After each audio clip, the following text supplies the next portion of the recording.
أعوذ بالله من الشيطان الرجيم. بسم الله الرحمن الرحيم. ولقد يسرنا القرآن للذكر فهل من مدكر.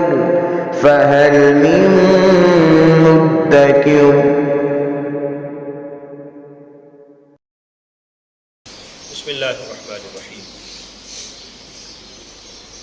سورہ نساء کا 14واں رکوع ہے اور 97 نمبر آیہ مقدسہ ہے. وہاں سے آج پڑھیں گے.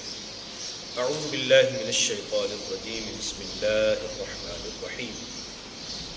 ان الذین توفاہم الملائکۃ ظالمی انفسہم قالوا فیم کنتم قالوا كنا مستضعفين في الأرض قالوا ألم تكن أرض الله واسعة فتهاجروا فيها فأولئك مأواهم جهنم وساءت مصيرا. مکی زندگی اہل ایمان کے لیے بہت مشکل زندگی تھی. وہ لوگ جو نبی رحمت صلی اللہ علیہ وسلم کی دعوت کو لبیک کہتے ہوئے کلمہ پڑھ لیتے ہیں، ان کے لیے کافروں نے عرصہ حیات تنگ کر دی. طرح طرح کی تکالیف، طرح طرح کی پریشانیاں، ظلم، مار پیٹ بھی کرتے، اور یہاں تک کہ انہوں نے بعض اہل ایمان کو شہید کرنے سے بھی دریغ نہ کیا. حضرت بلال حبشی، حضرت عمار بن یاسر، حضرت یاسر، حضرت سمیہ، سہیب رومی، بڑی صحابہ کرام کی دردناک داستانیں ہیں. لیکن اللہ کی طرف سے حکم تھا کہ صبر کرنا ہے، ابھی حوصلہ کریں اور صبر کا دامن تھامے رکھیں. اعلان نبوت کے بعد 13 سال کا عرصہ ہے جو مکی زندگی کا. 40 سال کی عمر مبارک میں نبی رحمت صلی اللہ علیہ وسلم نے اعلان نبوت فرمایا، اور 53 سال کی عمر تک مکہ المکرمہ کے اس ٹف ماحول میں، مشکل ماحول میں آپ دعوت و تبلیغ کا فریضہ سر انجام دیتے رہے. پھر اللہ کی طرف سے حکم ہوا کہ اب آپ ہجرت فرمائیں. حضور صلی اللہ علیہ وسلم نے اہل ایمان کو فرما دیا کہ اب اللہ کی طرف سے ہجرت کا حکم آ گیا، سو ہجرت واجب ہوگی. اب اپنا ایمان بچائیں، اور اپنا ایمان بچاتے ہوئے مکہ کو چھوڑیں اور مدینہ طیبہ چلے جائیں. ان حالات کے اندر بہت سارے صحابہ کرام تشریف لے جاتے ہیں. نبی کریم صلی اللہ علیہ وسلم کے میت میں حضور صلی اللہ علیہ وسلم کے بعد کچھ کو حکم ہوا پہلے جانے کا، تو نبی کریم صلی اللہ علیہ وآلہ وسلم کی ہجرت کے بعد اب اہل ایمان کو چاہیے تھا کہ وہ مکہ چھوڑتے، مدینہ چلے جاتے. لیکن اس کے باوجود کچھ لوگ مکہ المکرمہ میں موجود رہے. لیکن اب ظاہر بات ہے مکہ میں موجود ہیں، اہل ایمان بھی مکہ سے ہجرت کر کے مدینہ طیبہ چلے گئے. وہ لوگ جو مکہ میں ہیں، اب ان کو جو پریشانی ہے وہ کفار کی طرف سے کہ ہمیں یہ پریشان کرتے ہیں، ہمارے روزمرہ کے معاملات میں رکاوٹیں ڈالتے ہیں. اب ان میں سے بعض لوگ تو اپنا ایمان چھپائے ہوئے تھے، انہوں نے ظاہر نہیں کیا. کچھ لوگ اندر سے اہل ایمان تھے، اب ظاہراً کافروں کے ساتھ بھی بیٹھ جاتے.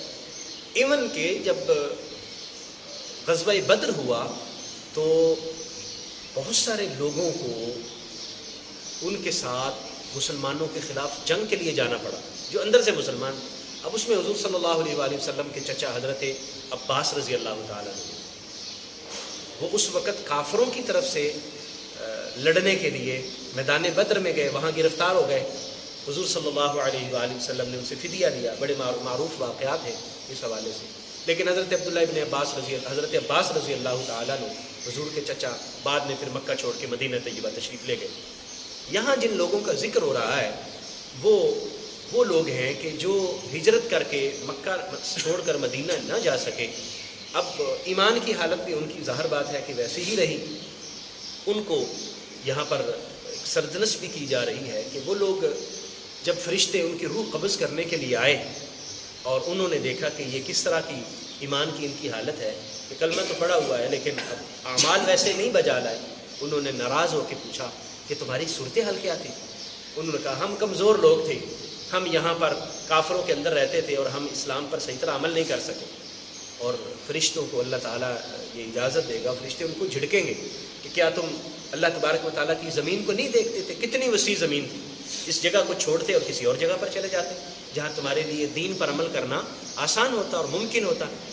تو ان آیات مقدسہ میں ان لوگوں کا ذکر کیا جا رہا ہے۔ ان الذین توفاہم الملائکۃ ظالمی انفسہم، بلا شبہ وہ لوگ کہ فرشتے جن کی روح قبض کرنے کے لیے آئے اس حال میں کہ انہوں نے اپنی جانوں پر ظلم کیا تھا، یعنی فرشتوں نے ان کی روح قبض کی اور حالت ان کی یہ تھی کہ وہ اپنی جانوں پر ظلم کر رہے تھے۔ جانوں پر ظلم کا مطلب یہی ہے کہ وہ جان بوجھ کے وہاں ٹھہرے رہے اور اس ظلم کی جگہ کو چھوڑ کر وہ دوسری جگہ ہجرت کر کے نہیں گئے۔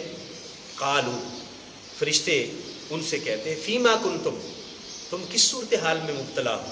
قالو، انہوں نے آگے سے جواب دیا کننا مستضعفین فی الارض، ہم زمین میں کمزور لوگ ہیں، ضعیف لوگ ہیں، اور یہاں پر کفار کا غلبہ تھا، ہم کمزور لوگ تھے، تو ہمیں مجبوراً اس طرح کی صورتحال اختیار کرنا پڑی کہ اب ہم اپنا ایمان ظاہر نہیں کر پا رہے اور ہم اس حالت میں یہاں پر ہیں۔ قالو، تو فرشتوں نے کہا الم تکن ارض اللہ واسعہ، کیا اللہ تعالیٰ کی زمین وسیع نہیں تھی؟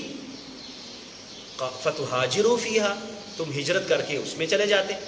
اللہ تعالیٰ کی اتنی وسعت والی زمین تھی اور تم اس کے باوجود اس ظلم والی جگہ میں رہے، تو تمہیں چاہیے تھا، اصل میں اس وقت کی جو صورتحال تھی اس وقت ہجرت کرنا فرض تھا۔ نبی کریم صلی اللہ علیہ وسلم آپ تشریف لے گئے تو صحابہ کو کہہ گئے، تو اب سب پر فرض تھا کہ وہ ہجرت کرتے اور مکہ چھوڑتے مدینہ چلے جاتے، لیکن انہوں نے ایسا نہیں کیا۔ اللہ تبارک و تعالیٰ ان سے ناراض ہو رہا ہے اور فرمایا فَأُولَئِكَ مَأْوَاهُمْ جَهَنَّمُ، یہی وہ لوگ ہیں جن کا ٹھکانہ جہنم ہے، وَسَاءَتْ مَصِيرًا، اور وہ بہت برا ٹھکانہ ہے۔ تو یہ جو امر ہے وہ ان لوگوں کے لیے جنہوں نے ہجرت پر عمل نہ کیا اور ایمان بھی نہ لا سکے اور اپنی مجبوریوں کو سامنے رکھتے رہے، مجبوریاں ظاہر کرتے رہے، ہماری یہ مسائل، یہ مجبوریاں، یہ پریشانیاں۔ الا المستضعفین من الرجال، لیکن ظاہر بات ہے اسلام دین فطرت ہے اور کبھی بھی ایسا حکم نافذ نہیں کرتا جس پر عمل کرنا کسی کے لیے ممکن نہ ہو۔ اب وہاں واقعتاً جو کمزور لوگ ہیں، مثلا بوڑھے لوگ ہیں، اپاہج لوگ ہیں، اب وہ وہاں جگہ چھوڑ کر کسی اور جگہ بھی نہیں جا سکتے۔ ایسے لوگ ہیں کہ جن کے بزرگ والدین وہاں پر ہیں، چھوٹے چھوٹے بچے وہاں پر ہیں، اب ان کو ترک کر کے وہ بھی نہیں جا سکتے۔ یعنی مجبوری کی حالت میں اللہ تعالیٰ نے استثناء فرمایا ہے کہ اللہ تبارک و تعالیٰ ان کو اس حکم سے نکال رہا ہے، یعنی جو اللہ کی ناراضگی ہے وہ ان لوگوں کے لیے ہے جن کا پہلے ذکر ہوا، لیکن جو مستضعفین من الرجال، جو بوڑھے لوگ، کمزور لوگ، مرد ہوں، اب النساء عورتیں ہوں، والولدان بچے ہوں، لا یستطیعون حیلۃ، وہ کوئی ہیلا بھی نہیں کر سکتے، اپنے ہجرت کے لیے کوئی تگ و دو بھی نہیں کر سکتے، کوئی اپنا ان کے اپنے ہجرت کے لیے کوئی اپنے لیے راستہ بھی پیدا نہیں کر سکتے، ولا یہتدون سبیلا، اور نہ ہی ان کو راہ کا پتہ ہے کہ کس طرف جانا ہے، کدھر جانا ہے، ساری عمر وہ اسی جگہ پر رہے، کسی طرف جا نہیں سکتے۔ تو جو مجبور لوگ تھے ان کے لیے اللہ تعالیٰ نے نرمی فرمائی کہ اللہ تعالیٰ ان کے لیے آسانی عطا فرمائے گا اور اللہ کریم ان سے یہ ناراضگی کا اظہار نہیں فرما رہا۔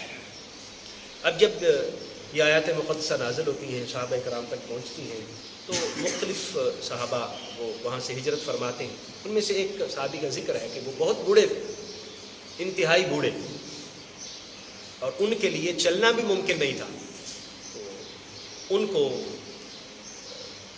جب اللہ کا حکم پہنچا، انہوں نے کہا جی مجھے چاہے چارپائی پر اٹھا کے لے جاؤ، میں یہاں نہیں رہوں گا، میں نے مدینہ طیبہ کی طرف ہجرت کرنی۔ تو انہوں نے عزیز و اقارب اپنی اولاد کو کہا کہ مجھے یہاں سے نکال دو۔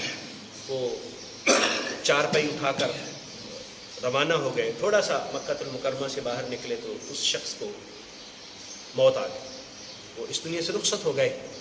تو کافروں نے مذاق اڑایا، یہ دیکھو یہ ہجرت کر کے جا رہے ہیں، اب نہ ادھر کے رہے نہ ادھر کے رہے، یعنی نہ ہم میں سے شمار ہو رہے ہیں اور نہ ہی مدینہ والوں میں شمار ہوتے، اب یہ درمیان میں رہتے ہیں۔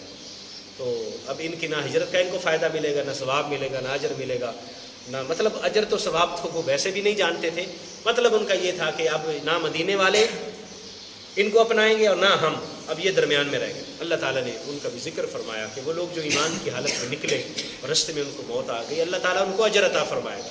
اور سب سے بڑی چیز تو اللہ کی قبولیت ہے، اللہ جس عمل کو قبول کر لے تو اصل میں تو وہی عمل ہے۔ فَأُولَٰئِکَ عَسَى اللَّهُ أَن يَعْفُوَ عَنْهُمْ، تو وہ لوگ جو کمزور تھے، مرد ہیں، عورتیں ہیں، بچے ہیں، اور وہ مجبور ہیں، وہ یہ علاقہ نہیں چھوڑ سکتے، ان کے لیے حکم ہے فَأُولَٰئِکَ عَسَى اللَّهُ أَن يَعْفُوَ عَنْهُمْ، اللہ کریم امید ہے کہ اللہ ان کو معاف فرما دے گا، اللہ ان سے درگزر فرمائے گا۔ وَكَانَ اللَّهُ عَفُوًّا غَفُورًا، اللہ تبارک و تعالیٰ بہت زیادہ معاف فرمانے والا اور بخشنے والا ہے۔ وَمَن يُهَاجِرْ فِي سَبِيلِ اللَّهِ، اور جس شخص نے اللہ کے رستے میں ہجرت کی، یجد فی الارض مراغما کثیرا وسعا، تو وہ پائے گا زمین میں بہت ساری جگہ اس کو مل جائے گی، اور وہ وسعت والی روزی بھی اس کو مل جائے گی، لیکن وہ اللہ کی خاطر، دین کو بچانے کی خاطر وہ اس علاقے کو چھوڑے اور کسی ایسے علاقے کی طرف ہجرت کرے جہاں پر دین پر عمل کرنا اس کے لیے آسان ہو اور ممکن ہو۔ وَمَن يَخْرُجْ مِن بَيْتِهِ، اور جو شخص اپنے گھر سے نکلتا ہے مہاجرن الی اللہ ورسولہ، اللہ کی طرف ہجرت کرتے ہوئے اور اس کے رسول کی طرف ہجرت کرتے ہوئے، ثم یدرکہ الموت، اور پھر اس کو موت آ جاتی ہے، فقد وقع اجرہ علی اللہ، تو اس کا اجر اللہ کے ذمہ کرم پر ہے، اللہ تعالیٰ اس کا اجر ضائع نہیں فرمائے گا، اس کی نیت کا اس کو پھل ملے گا، اس کی ہجرت کا اس کو اجر ملے گا۔ وکان اللہ غفور الرحیم، اور اللہ تبارک و تعالیٰ بخشنے والا، رحم فرمانے والا ہے۔ ان آیات مقدسہ سے ہمیں ایک تو اس حالات کا علم ہوتا ہے، اس حالات میں ہجرت کے فرض ہونے کا علم ہوتا ہے، اور اس کی وجہ ہمیں پتہ چلتی ہے۔ وجہ، ہجرت کی بنیادی وجہ کیا تھی کہ اہل ایمان کے لیے ایمان پر عمل مشکل تھا۔ پہلے تو لوگوں کے لیے ایمان لانا مشکل تھا، اگر ایمان لے آتے تو پھر ایمان پر عمل کرنا مشکل تھا۔ اس کی مثالیں بہت ساری موجود ہیں، تو فرمایا ہجرت کرو۔ اور دوسری بات یہ ہے کہ ہجرت کر کے یہاں سے جائیں گے اور مدینہ طیبہ میں سب لوگ اکٹھے ہوں گے، تو اہل ایمان ایک اجتماع کی صورت ہوگی، اور جب زیادہ اہل ایمان وہاں پر جمع ہوں گے تو کوئی بھی کافر ان کی طرف بری نظر نہیں کر سکے گا اور ان کو پریشان نہیں کر سکے گا کہ وہاں اجتماعیت موجود ہے، وہاں پر اہل ایمان اتفاق اور اتحاد سے رہ رہے ہیں۔ آج کے اس دور کے اندر ہمیں ان آیات مقدسہ سے جو سبق ملتا ہے وہ یہ ہے کہ کسی بھی ایسے علاقہ میں اگر کوئی شخص رہتا ہے جہاں پر اس کا ایمان لانا یا ایمان کا اظہار کرنا مشکل ہے، تو اس کو چاہیے کہ وہ ہجرت کرے، اپنے علاقے کو چھوڑ دے اور کسی ایسے علاقے میں چلا جائے جہاں اس کے لیے ایمان پر عمل آسان ہوگا۔ تو اسی تناظر میں وہ ہمارے بھائی اہل ایمان جو ایسے علاقوں میں رزق کے لیے چلے جاتے ہیں، نوکری کے لیے اور کاروبار کے لیے، جو علاقے دینی اعتبار سے ان کے لیے مشکل ہیں اور وہ ٹف علاقے ہیں، یورپ کے علاقے ہو گئے یا دیگر علاقے جہاں پر ان کے لیے دین پر عمل کرنا مشکل ہے، تو یہ آیات مبارکہ انہیں سبق دیتی ہیں کہ وہ ان علاقوں میں مت جائیں جہاں پر دین پر عمل نہیں کر سکتے، وہ ایسی جگہوں پر جائیں جہاں ان کے لیے دین پر عمل آسان ہے۔ اگر وہ دنیا کمانے کے لیے ان جگہوں پر چلے جاتے ہیں جہاں پر دین ان کے ہاتھ سے نکل رہا ہے، اپنے اخلاق خراب ہو رہے ہیں، اپنی عبادات پر عمل نہیں کر سکتے، اپنے دیگر معاملات ان کے دین کے مطابق نہیں ہو رہے، عمل پیرا نہیں ہو رہے، تو ان پر ضروری ہے کہ اس جگہ کو ترک کریں اور ایسی جگہ پر جائیں جہاں ان کے لیے دین پر عمل آسان ہے، الا یہ کہ کوئی بہت مجبوری ہے جس کا یہاں پر ذکر کیا گیا ہے۔ اللہ کریم ہمیں سمجھنے کی، عمل کی توفیق عطا فرمائے۔ آمین۔ وآخر دعوایا ان الحمد للہ رب العالمین۔